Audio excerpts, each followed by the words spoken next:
In an attempt to defame me, my soon-to-be ex-wife asked me, in front of court clerk, "Do you still think you're an alien from outer space?" Everyone saw how crazy she was and sided with me in court. What is the greatest way someone has attempted to humiliate or harass you, which ended up backfiring? My dad used to work in the maintenance department at a very expensive and very high-class boys-only high school. It was actually a pretty respectable job, requiring a plethora of trade qualifications and a working brain. He was pretty committed to the job and often pulled overtime on the weekends. But, because it was a rich school in a rich area, there was a lot of snobbery involved. Kids' parents were buttholes. The kids were practically uncontrollable. Dad handled it all by just being incredibly good at his job and never getting mad, just even.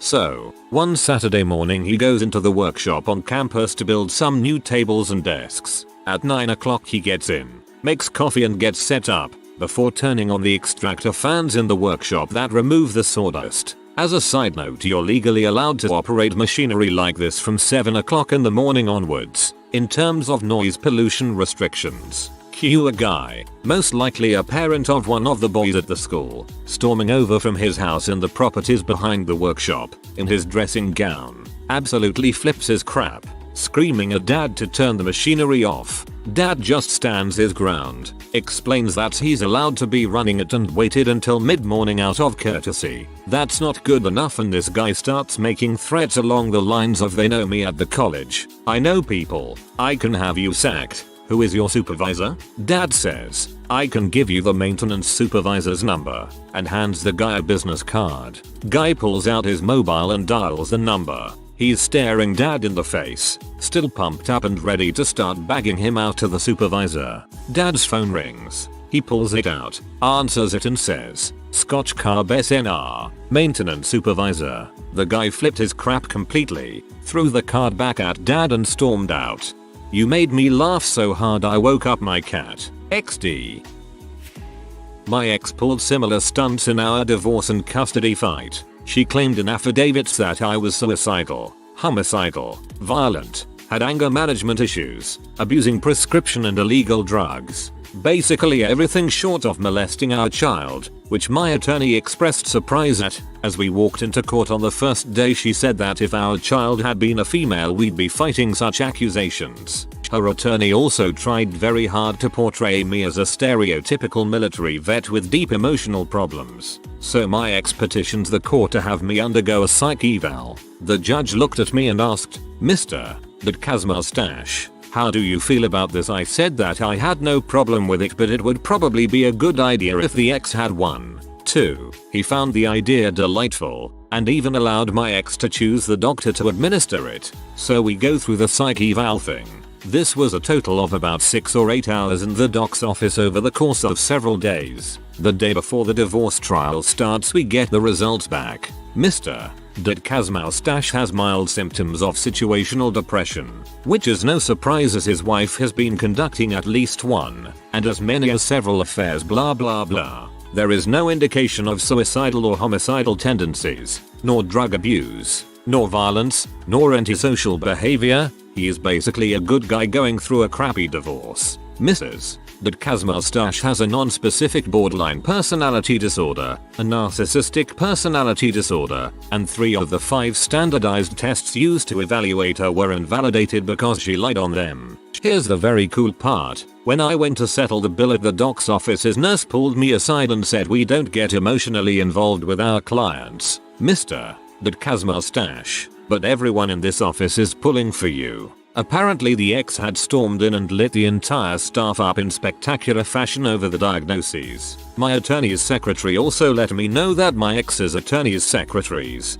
seems that these folks talk outside of class a lot, were very hopeful that my ex would get ramrodded by the court. In the end, I was granted custody of my son, and the judge included some very sharp language about my ex's testimony and integrity that I am told will be my primary weapon should she ever choose to contest any aspect of either the divorce or custody rulings. My favorite quote: her answers were evasive, disingenuous and, at times, breathtakingly unbelievable. "Thanks, Your Honor. TL. X went from a tropical storm to a category 5 hurricane in the courtroom. I was like the mighty willow who bent but did not break. I was like the mighty willow who bent but did not break. Upvote just for that. A guy I know was going through some nasty divorce proceedings with his bitchy, narcissistic, vain soon-to-be ex-wife. I've met the woman once. She reminds me of Lucille Bluth on Arrested Development. She accused him of beating her, convinced their daughter to back up her story, got one of her cop relatives to arrest him. He, however, had an airtight defense. His EZ Pass records showed that at the time she claimed he hit her, he was in another state. I have an ex that, after almost 10 years, is apparently still going around to people I know telling them I beat her, and just wish he would finally admit and come clean to everyone about beating her. Even crazier, I've talked to her myself a handful of times over the last 4 years, and she actively denies telling people that I beat her, and claims that it's one big misunderstanding.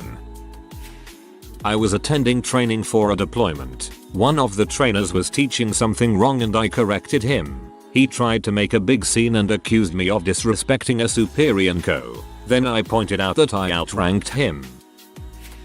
Ex-girlfriend comes up to me at a group of people I'm chatting with outside of class, sees I'm talking to an attractive girl, and says you don't want to get to know Editor A. He is a stupid Jew. Good thing this was right in front of the local news folks asking the Chabad, Jewish student group, about the upcoming Jewish holidays, and the attractive girl I was talking to was recording us on camera.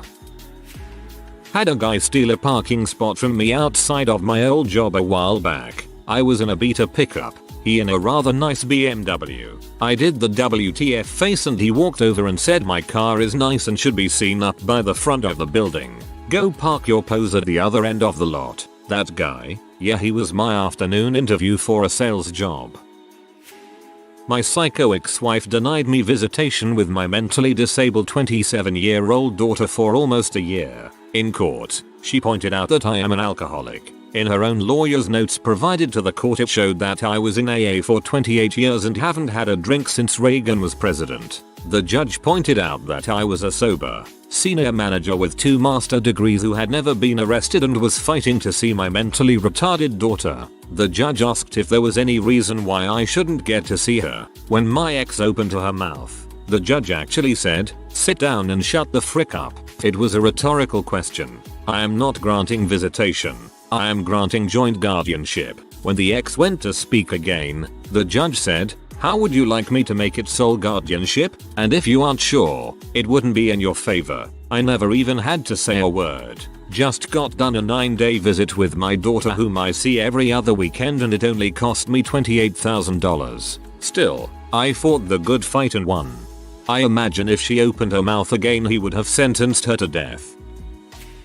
In 7th grade, this would have been more than 20 years ago, before the internet, I went out with this girl Deanna for a little while. I broke up with her because I didn't like spending time with her and we only went out because of one dance or something. We never even went past kissing, and even that was just a kind of boring French kiss. Anyway, she got really upset and started a scene.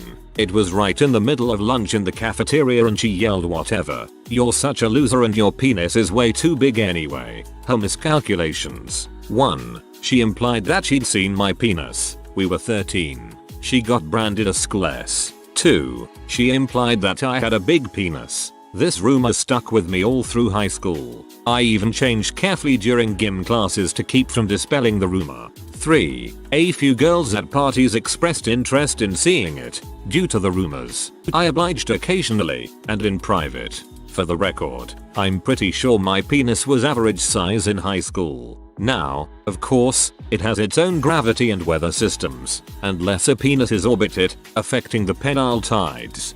So really, she's, in a way, the best friend you've ever had. Had a guy say to me after we were done playing basketball and my team won, "Oh yeah, how'd you like your foot up my butt?" Crap. Many lols were had afterwards on his account. I'm always late to these, but here goes. I had been in college for a year and a half, and decided to transfer to a different school, a little closer to home. A lot of my friends from high school went to the school I transferred to, so when I first got there, I spent a lot of time hanging out with them. They lived on the other side of campus, and I was there almost every night. For some reason, One of the girls we hung out with, who lived in their dorm, didn't like me. I'm still not sure why. I got along pretty well with everyone else. A few weeks later, unknown to me, she started sort of dating one of my roommates, who she had met through someone else. She did not know he was my roommate at the time. At one point, we had all been hanging out together in her dorm, with some of my friends. As he told me, after I left, she started complaining about what in butthole I was, and saying some pretty terrible things about me. He told me he yelled at her something to the effect of "Don't ever talk about my roommate like that.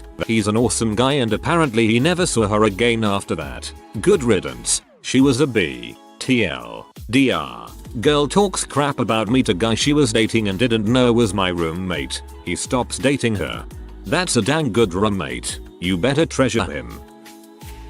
Not me, but my mom. Before I was born, she worked at a US government office. There were many parties where military officers and the admins, secretaries, would attend. At one of these parties, one dude, who was big on sexually harassing women on a normal day, had a few too many to drink.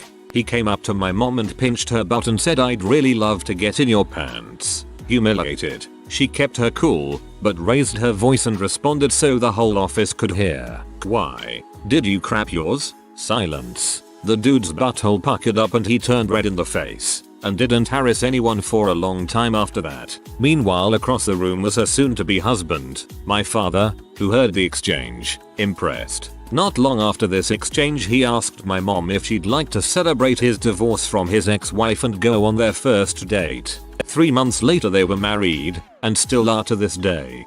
With a pickup line like that, "Your dad must be the smoothest operator ever." Or maybe it just really helps to be a man in uniform.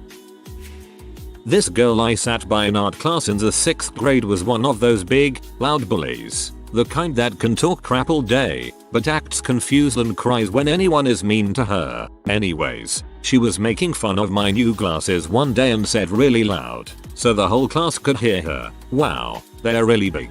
So I looked up and politely, and loudly, said, "Well, so are you," but I thought it would have been rude to say anything. That shut her up. That reminds me of a girl in my 7th grade PE class who would bully me with her 2 other friends. I told the fat bee she should be the goalie for soccer because it'd be physically impossible for a ball to get past her and into the goal. She snitched on me to the teacher, and the teacher thought I was complimenting her skills as a goalie. When I was in 8th grade, there was this kid that would always bully me. He stole crap from my locker, had his buddies hold me down and drew stuff on me, and would insult me constantly. One day, he decided that it would be absolutely hilarious to pants me in front of the entire school during lunch. You see, saggy pants were a fad at my school in 8th grade, and almost nobody wore their pants at their waist where it was supposed to be. Almost nobody, except me. I, on the other hand, knew what the frick a belt was. When that punk butt grabbed a handful of my Levi's in an attempt to yank them down, he ended up getting caught red-handed molesting another dude in front of the entire school. It made that entire crappy school year worth it. I started at a small NYC ad agency last summer. My first day I was met with a disastrous ad to fix. Upon arrival, I was met with Jack, not his real name but he was a jack of do-it'll-do. Jack wanted to know, 1 hour after I started, when he could see something on this ad. I told him I would welcome his feedback, but wasn't close to done, as I had just started there. He tore me and butt for my attitude and proceeded to tell me that I was off on the wrong foot because he ran this account. Right in the middle is his bully rant. A group had assembled. One of the junior account people tried to get his attention, which only deepened his fury at my imagined insolence. Finally, the owner came out of her office. Jack, in his attempt to throw me onto the tracks, said to her, "We've got a real wussies here. What are you going to do about it?" She said, "Jack, that's the new chief creative officer. He's your new boss." As he backpedaled into a flurry of "just kidding," a little hazing, he literally had tears running down his cheeks. To break the uncomfortable silence, I said, "Jack, check back with me in an hour. I'll have something then. We can review it together." The room was silent. Buttholes like him deserve it so much, but I can't help being so embarrassed on their behalf.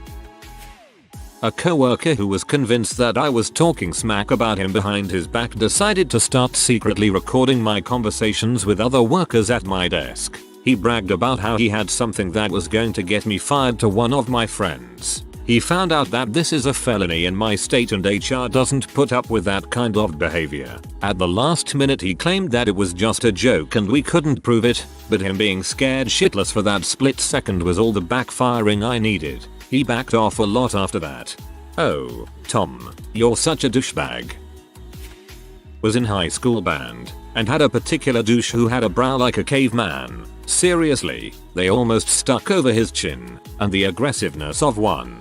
He was making jokes with his buds, and some of them were directed at me. I ignored him. I was reading my book, and I was going to enjoy the dang thing. Well, my Cro-Magnon schoolmate did not enjoy that, so he started staring at me from across the band room. Sensing his disapproval of me ignoring his glorious jokes, I looked up and met his gaze. I winked. He did not like that one bit, so he picked up his mouthpiece. Trumpet mouthpieces are small, but they are bloody well fast, and hurled it at me. I ducked behind my music stand and felt it was over me. Luckily, or not depending on your viewpoint, my band director was right behind me and got nailed in the back by it. In 2 seconds he went from being the cool and relaxed band director to the red-faced fury of Apollo himself. Classmate was suspended, eventually quit, and never so much as looked at me again.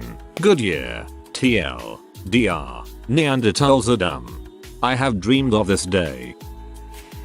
I am a trainee that was being hosted by Herpaderp Power, technically employed by a GTO. One day my, very recently promoted, boss starts drilling me on not following his instructions to the letter for the 5th time. Each time I had fixed the problem instead of following his policy of simply replacing the computer. None of the computers had broken after my repairs. I say stuff like I'm out of here if I stay, then I'm probably going to kill this man. This new boss then proceeds to modify all of my job tickets from my year and a half of work to prove his point. The ticket service fails and corrupts the database. They recover the database from before he edited them. His boss notices the disparity and gives me his apologies for various actions that they took, aka firing me, locking me out of sight, etc. The new boss gets a disciplinary hearing. Meanwhile, the company that was technically employing me has put me on full time. In this company there's only 2 IT people including myself, and the other one is pretty awesome.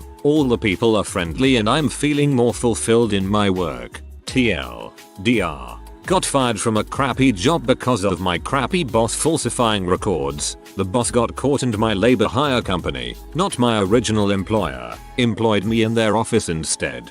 That seems like that boss could actually face serious monetary penalties were you to sue for fraud. He falsified documents claiming they were made by you for the purpose of defamation. These 2 kids were picking on me in the 5th grade. They tried to do that whole, one kneels behind you while the other pushes you over. I cracked 2 of the kids' ribs. Boy, that escalated quickly. In pay, when we ran track the boys would run one way and the girls would run the other way, but we never crossed paths. Everyone went halfway on the track, then turned back and ran the other half, so there was no meeting of the boys and girls. Well, at the half, some popular girl thought it'd be hilarious to pants me, so she says, "Hey, come see." Some girl told me to tell you something. 7th grade me was naive, so I didn't see what could go wrong. Besides the teacher seeing I was talking to a girl or something. So I go up to her, and out of nowhere, she tries to pants me for some reason, but fails and I just end up falling, which not many people saw. She settled with that and started laughing.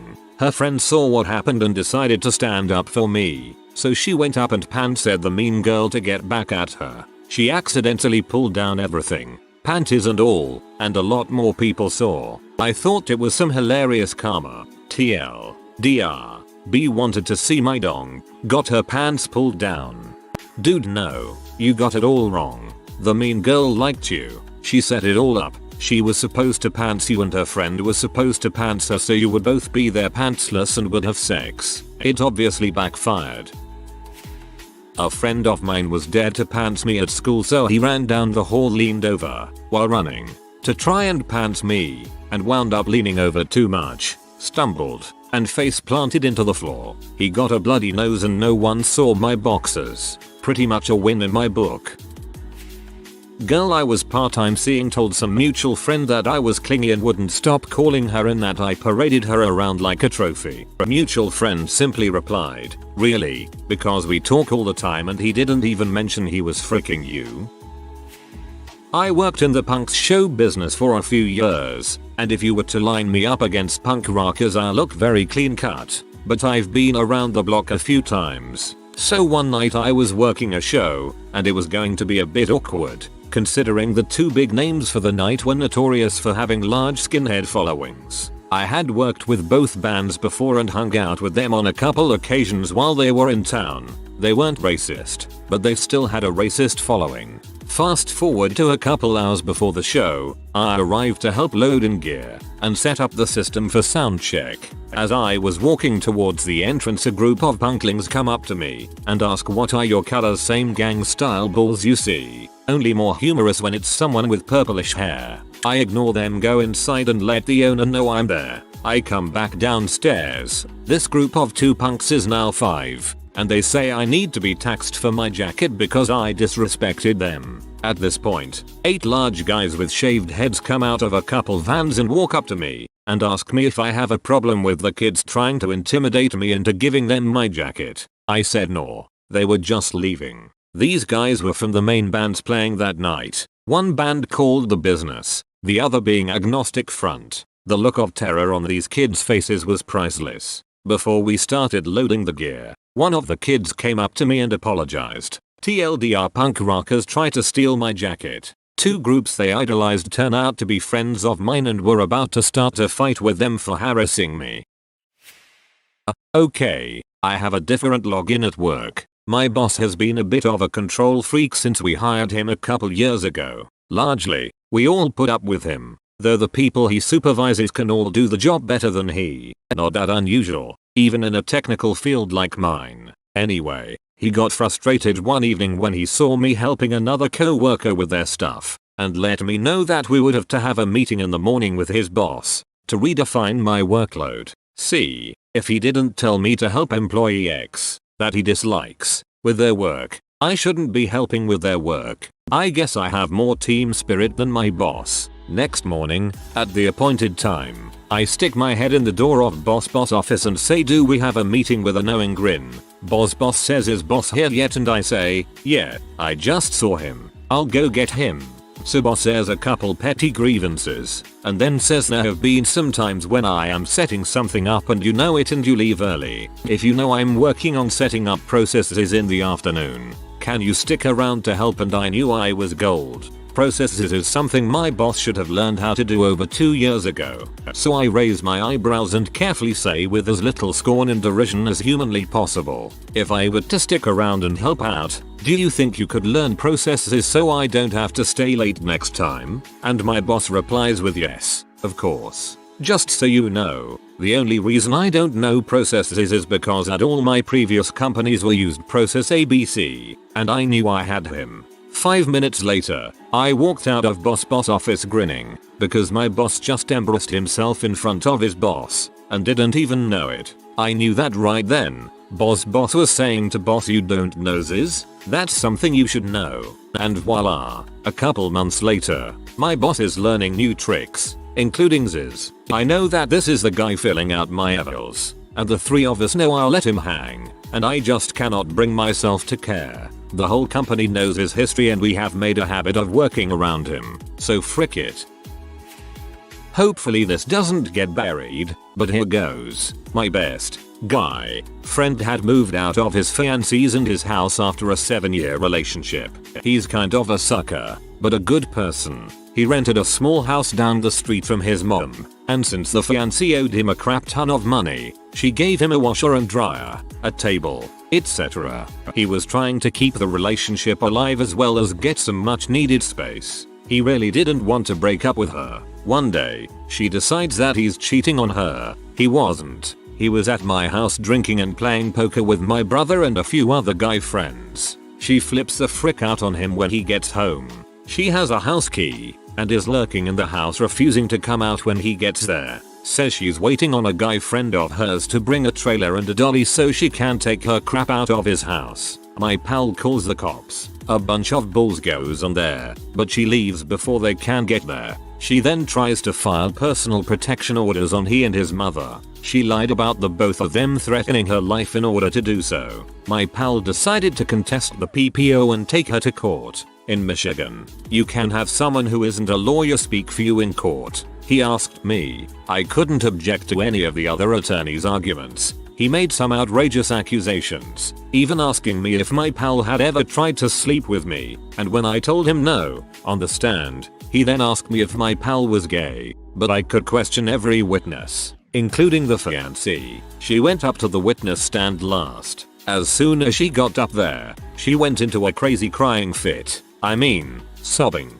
blowing snot bubbles, the whole 9 yards. My question was this: fiancée, what did you bring into my pal's house with you? She replied, an iron billy club my cop friend gave me. I asked her if it was in plain sight, and she stupidly replied, no, I had it up the sleeve of my sweatshirt. The judge called a halt to the proceedings and dismissed all of the PPO attempts. He then assigned her 50 hours of anger management classes, and when she shrieked, he threw her in jail for contempt of court. As she was being led away, she said to me, B, I'm gonna get you. I asked for a PPO on her right then and there and it was granted on the spot. Insert success kid here. TL. DR. Crazy woman puts her own foot in her mouth in court, reversing the original charges she sought out onto her. My first long-term boyfriend cheated on me during our senior year of high school, then led me on for months by saying, I wanna be with you. I just need some time apart. We're still together. I just wanna see other people too. Like any socially inept, shy, insecure high schooler, I went along with it for quite some time before calling it quits for good. However, my ex had promised me long before that he would take me to the senior prom that year, no matter what happened between us. In the weeks leading up to prom, I order a modest looking dress online, buy my ticket, book a hair appointment, the whole shebang. So, 1 week before that prom night, I find out from mutual friends that he's taking the 14-year-old who he cheated on me with to the prom instead of me, and I'd also been told that my ex wasn't going to tell me about it. He'd been planning on letting me buy a dress, spend the entire prom day getting ready, and then he was going to stand me up on prom night. So I asked his recently single best friend to take me, because we'd already been friends for years before, and he'd just broken up with his girlfriend. I return the modest dress I'd bought online, and take the money to a local dress shop. I buy a sexy, flaming red prom dress that shows off my legs, back, and bust, sky-high black stilettos. I forego the intricate hairstyle for a sexy haircut instead. I looked good. I showed up for the pre-prom dinner at a restaurant, where my date, his friend and his girlfriend, and my ex and his new girlfriend are waiting at the table. I walk down the path leading to the table like it's a catwalk.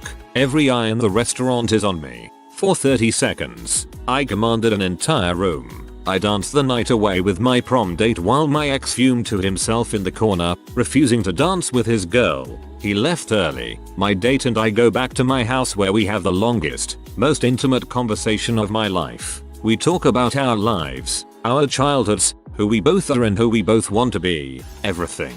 We talk until the sun comes up. My ex's best friend and I are now happily married. So really, every day that I live is a day that my ex's plan to humiliate me is backfiring. I'm giving you a thumb up for commanding an entire room. Congratulations on that.